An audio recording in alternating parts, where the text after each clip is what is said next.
index our drill. Oh, those concrete posts were... Make it.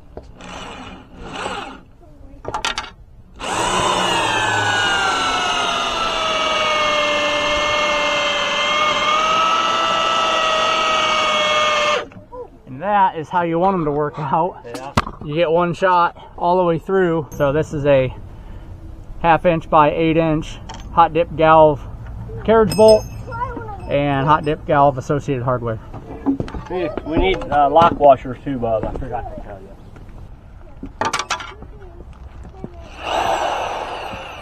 Are you videoing? I got them from here. Oh man, 2 for 2.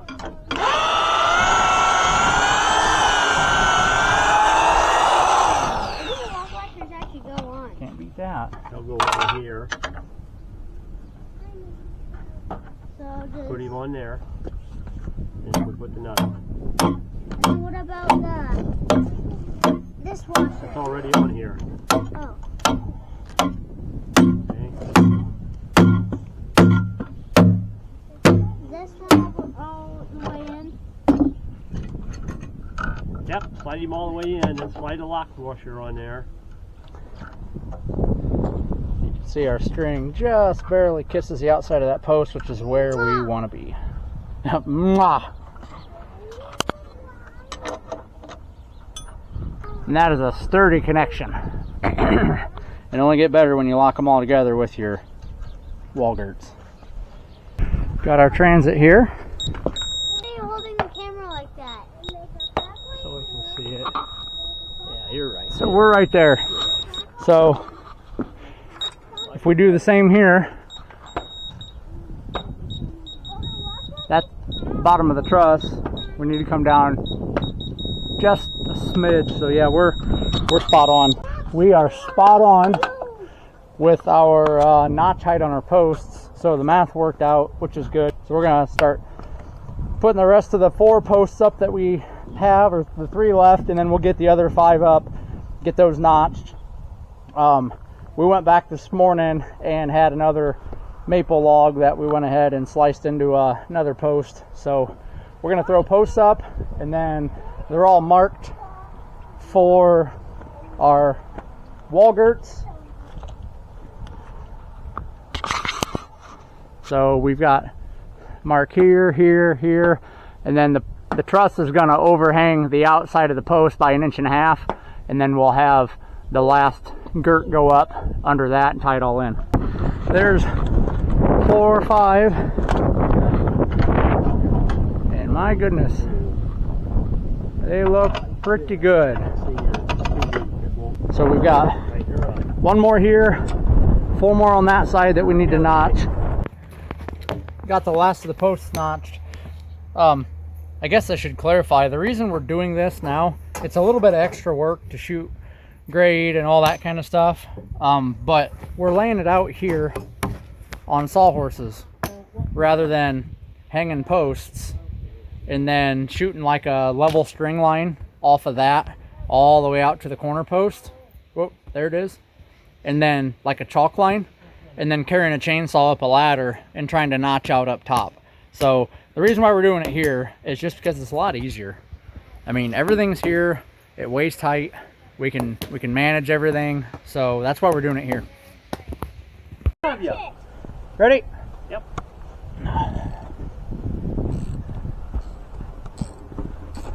Post number 9, boys. Are you keeping the camera up when you're racing it?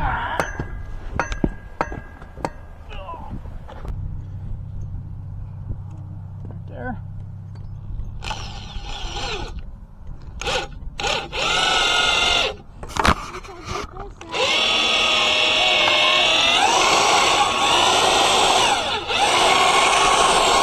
That baby dead on the money. Them drilled pretty good, nice and straight. Don't hit Daddy's camera. Yeah, don't hit me, please. Whoa! Nice and slow, you're doing good. If you go too hard and try to overpower it and you miss, that just hurts more. damages things a lot more. Yep. Okay, get her started. If you would have kept the camera there, Daddy, that would have smashed the camera. Dilly dally dong squally.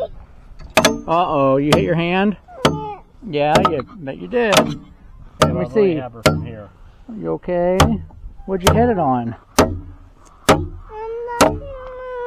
You hit it with a hammer? Yeah. You lined up? Yeah, hammer it, drive her in. Yep, right. Okay. Can I do this one? Like that. So you're pulling up with it. Watch your fingers, because them can be fingers. There you go. Why are you videoing us? Go ahead and... Okay, that one's tight. Give the wrenches to Declan. That way he can tighten the bottom. Okay, Sterling, let's how's our stringy string look? Get him in there. Good. There you go. Yep, keep going. You're good.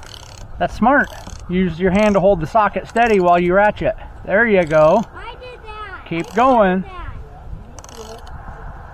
Thank you, son. That's a good job. Okay, and watch. We're just going to give her some tightens. Like this. Okay, give her a good snug tug. Oh, good job. Oh, man, it hurts looking at you do that. Good job, buddy. Keep going. There you go. Here, watch. Watch. It looks pretty darn good to me. Well, this side here. Oh, hold on. You get your fingers pinched. I don't want to pinch your fingers. Okay, where's your wrench? Because once we start putting the rafters up, It will level in. get it attached to the other barn. Yeah, get your wrench on there. Bring it to you a little bit. There you go. Tighten it up. Oof. Good job. Take it off. Bring it back. Tighten it up. See, it's a lot of repetition, isn't it? It's a lot of the same thing over and over. Okay. Oh, good job. Bringing it in. Good job. And then we'll start putting Okay. those brackets Just gonna leave that sit for now. Good job, buddy. the trusses on. Now we're going to put a couple.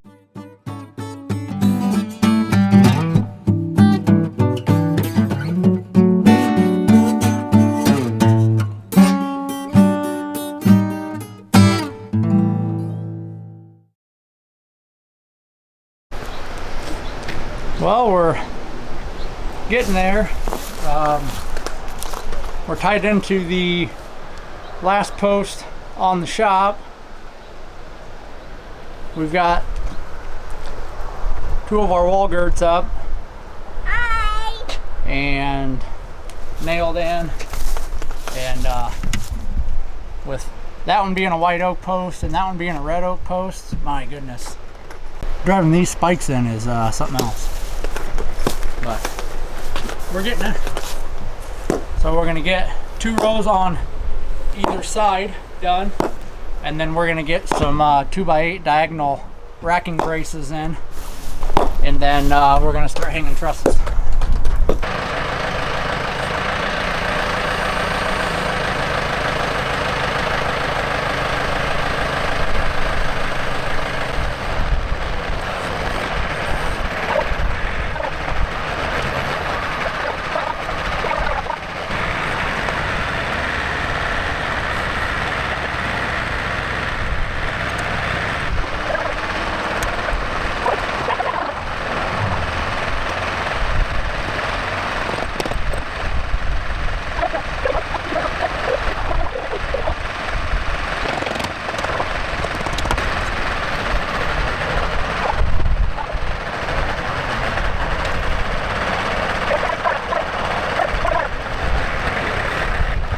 What a beautiful evening. It is 7 o'clock on October 15th, and the last truss is going up.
Well, good morning. It is Wednesday, October 16th.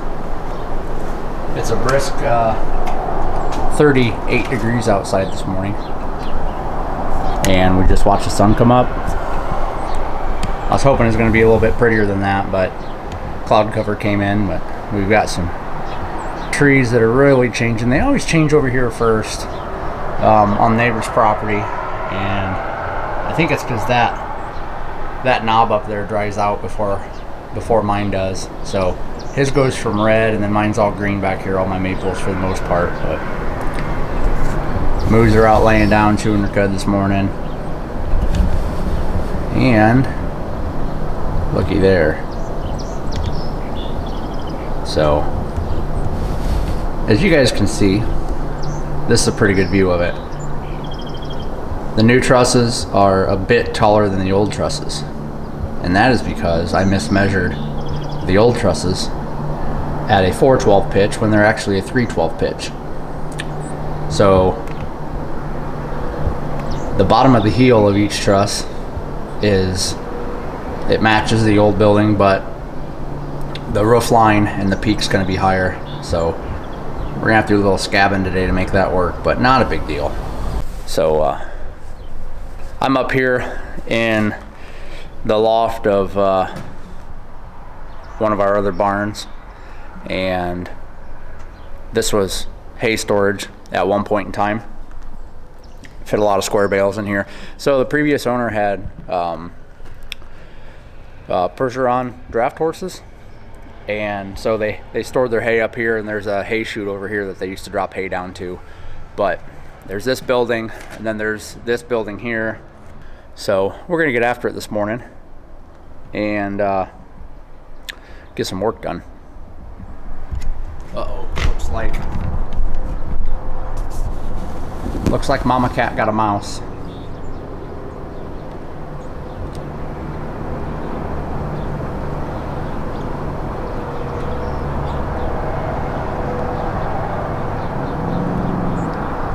Yeah, she got a mouse. Good girl.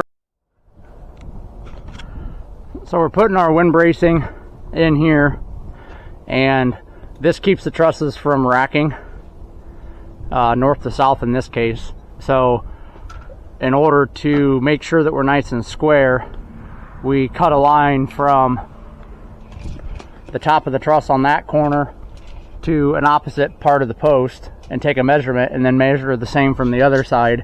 And we have to then put in this case we're using ratchet straps, but come-alongs, whatever, but put a ratchet strap on it and then ratchet strap it until your measurements line up, and then once she's there, hold it in place and go ahead and get your braces in. So we are using Spax screws, and these are 3.5s. I got some 4.5s here. So in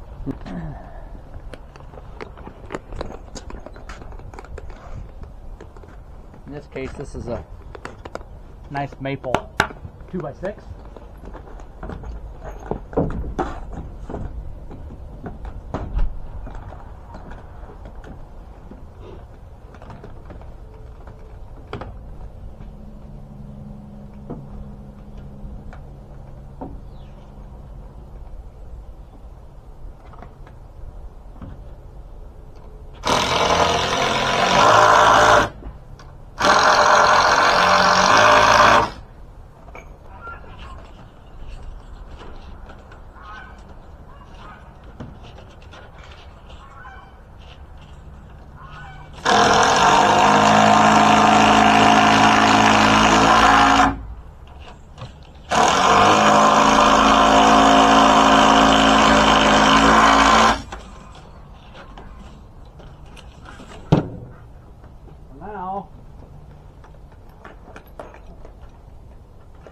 solid. So we went up and adjust some of the bottom cords. So the bottom cords of the trusses are all 8 foot on center like they should be. Well, we're getting there. We've got about half of a last section to go yet. So I'm getting tired, and I'm the only one out here working. My dad was here this morning, worked with me till about 2 o'clock, pre-cut all the roof purlins for me, and then he had to get out of here around 2, and it is now 10 till 6, October 16th. So I've been climbing around these all day, so I know when to call it quits, and that's now. I don't need to be getting hurt. I'm out here by myself. So been using the tractor as a platform to get up there and work. It's been going really good. So this is what we're using. This is a saddle purlin hanger. So this goes over the top cord of the truss, gets installed square with the top of the truss, and your purlins lay in here between the truss. Versus if you're doing 4 foot on center, you can lay a 2x4 down on top of it as your roof purlin, and then your steel lays on top of here, and you can screw it in there. If it's 8 on center, which is what the old shop is here, they take a 2x4 and they set it up on edge, okay, and then they put the steel up here. I don't really like that because of the amount of racking that this takes, because your load is vertical. So this line is vertical, and so whenever you have any roof load, it runs down through this at an angle, okay, and so as it runs down through, it applies weight to this, and it will eventually rack these over.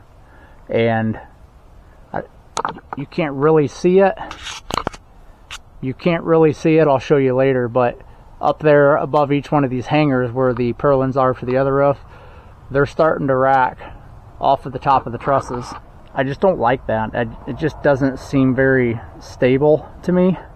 And I know when you screw the steel down, the steel acts as a structural member as well to a certain extent. I just don't like that. So when you then do this,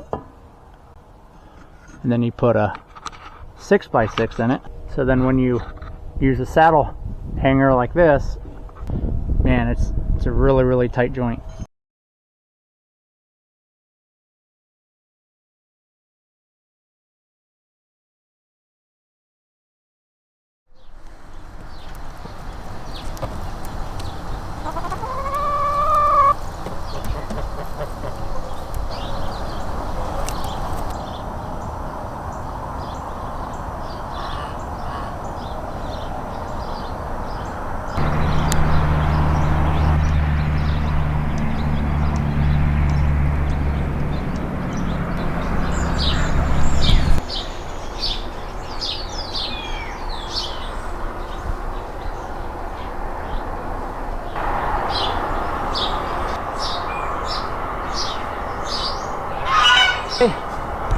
So we're tied in to the shop.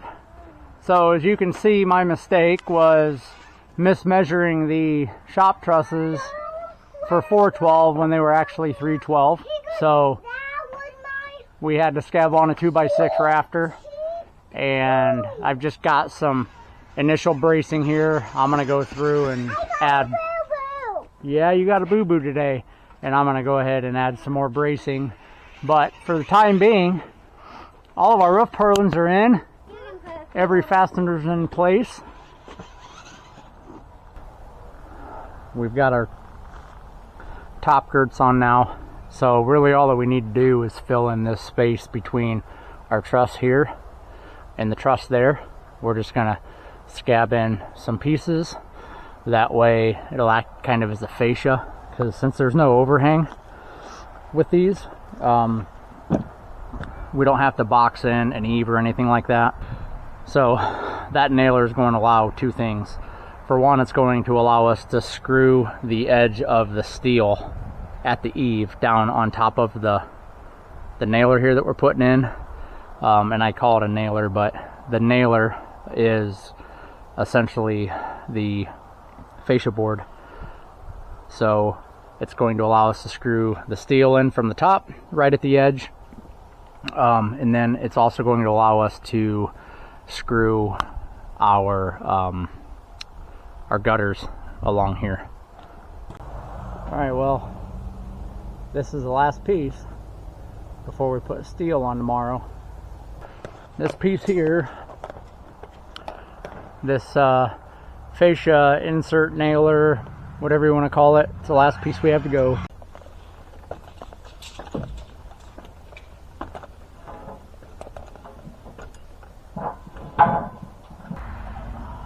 Almost there. Oh boy, that's a heavy one too. Well,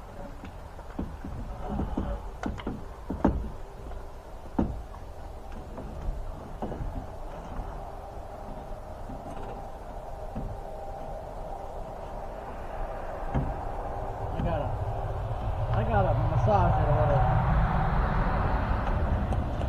Let me get my massager out.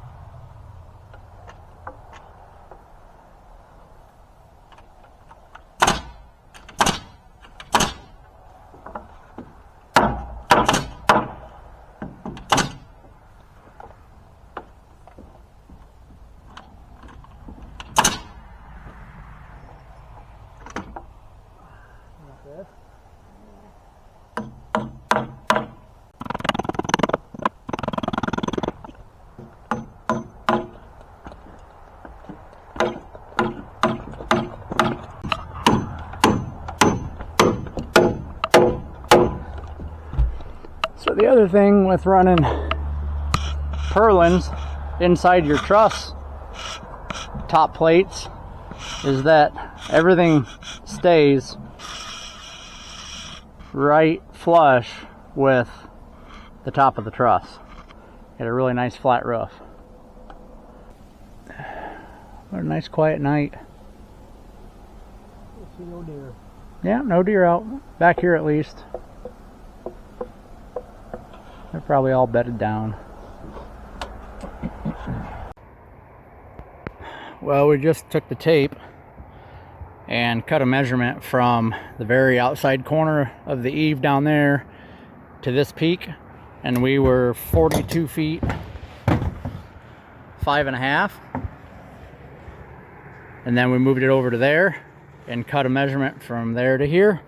We were 42 feet 6 inches. So ½ inch off over a span of a 40-foot building. I could probably tweak it a little if I wanted to, but I'm not gonna mess with it. Look at that moon rising. Moon's coming up over the woods, Dad. So as you guys can see, this is what happens when you make mistakes. But we scabbed it in. We're good. Just had to think on our feet a little bit. But she's all done. Framing's all done, at least, aside from bracing. But the main framing's done. So we are going to, I think, like that one there, I've got to shave a little bit off the top because that was like a full 6-inch board instead of a 5.5. But anybody who's milled lumber before knows that sometimes your blade dips and dives and does some things at the end of a cut or the beginning of a cut, and you know, things just happen. But instead of call that piece, I'm just gonna go ahead and use it. That's not a big deal. So tomorrow we're gonna do some bracing while the roof's open, make it easier to brace, and then we're gonna start slapping some steel on. Alright, well, we're wrapping the day up here. A lot of sticks in the air. So we milled everything minus the trusses. It's a lot of work even with a gas-powered bandsaw mill. Can you imagine the amount of work that went into building a building back in the 1800s when they did it all by hand? hand-hewn beams, you know, all the siding that they put on it, all that stuff. It the work that we're doing here kind of pales in comparison to what they did then, but man, those were some different people back then. They were some hard people. Then again, you had a lot of guys in on it. It wasn't just one or two guys working on it. So, alrighty. Well, today's over and tomorrow is steel day.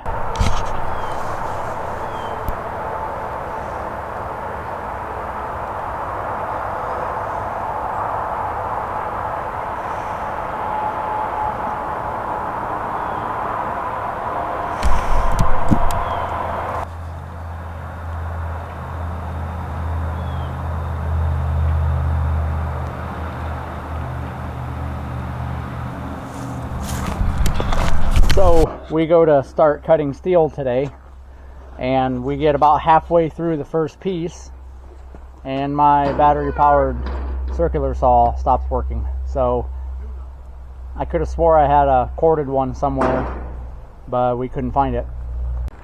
So I ran to town real quick and picked up a Milwaukee corded, and I picked up a new metal saw blade to go along with it. And the metal saw blade was dished so bad in the middle that it couldn't cut a straight line. So $25 Diablo metal saw blade is no good. So that was special. So we put a different blade on it that I already had. That it's a 60 tooth blade, and I think we're rocking and rolling pretty good. Dad's cutting.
Okay, so battery's almost dead. This is a good way to end the day. We got a roof on, except for those little half sheets that we need to rip for the last 15 inches or so. But other than that, it came out within a 1/16 of an inch, literally, on both sides. Which, so hey guys, it's Saturday, and Dad stopped over this morning for a couple hours, and then we've both got other plans this afternoon. So we got the last pieces of steel on. They were the narrow pieces that we had to cut for the transition pieces here, and then I still have to enclose the natural skylight there. And get that all sealed up, weather tight. Other than that, I'm gonna go ahead and put steel on the gable there, probably tomorrow after church, and start sawing up. There's just a bunch of piles of lumber and stuff that was left over from us tearing the old lean-to off. So I want to get all that cut up. That way we can slowly burn that and get rid of that. I think the plan right now is probably to leave this upper portion open for natural lighting. So I'm going to look into some fiberglass or polycarbonate sheeting to go up there along underneath the eaves. You know, my dad was out here sun up to sundown most days helping this week, and man, he was a huge help. and he's retired now. So I've never known him to be anyone who sits around and just doesn't do anything. I think he works more now that he's retired than he did before he was retired, which just kind of says something about him. But I mean, fishing is work too, right? So he's definitely done a lot of work, and just real thankful to have him here helping, and corralling the 3 boys out here with all this stuff going on. So it worked out well. So again, big thanks to my dad for helping all week, and thanks for everybody for watching.